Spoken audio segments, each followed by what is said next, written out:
My name's Eddie Mauro. I'm running for the United States Senate. So we're running because our country remains broken. And the United States Senate in particular is underserving Iowans in the United States. And we need some new leadership that can tackle the important issues that Iowans and Americans are looking forward to having handled. I think Iowans need to know that I'm a lifelong Iowan, born and raised my family here.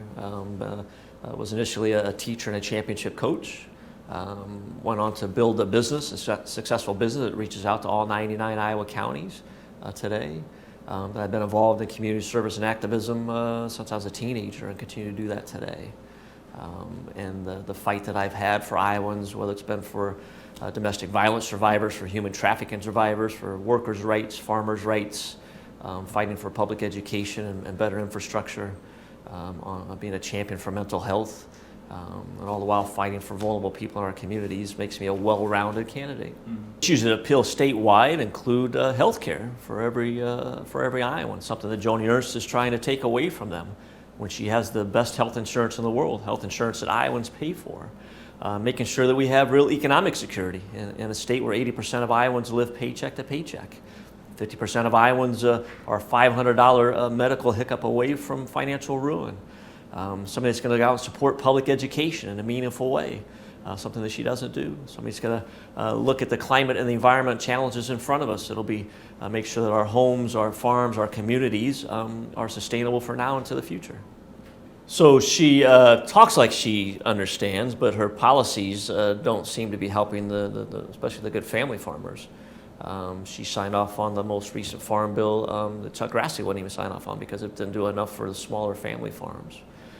She's interested in corporations. They support her generously. And I'm interested in really helping our family farmers, our smaller farmers, and the sustainability of farming in this state for years to come. I know my way around a balance sheet and a profit and loss statement. I could talk about my industry's insurance, talk about crop insurance and crop insurance and flood insurance that impact our farmers in a big way, that we can make sure that our farmers can be successful, they can feed their children, they can send them to college, they can retire one day. And I could go talk in ways with those farmers from a business standpoint to make sure that they can run their business of farming, but then also maintain that cultural history of Iowa in the agricultural industry in a meaningful way. And quite honestly, I think that she's sided too much with special interests. I think a good example of that's the renewable fuel standard today.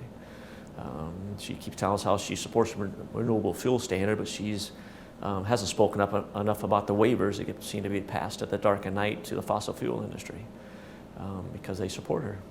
While on the surface, her approval seems to be very high, the fact of the matter is she sold out this state. She's a senator for special interests, for big industry, for fat cats like the Koch brothers. She hasn't represented the people of Iowa at all. But why she's well liked is because she's been able to mislead them about what she's been doing.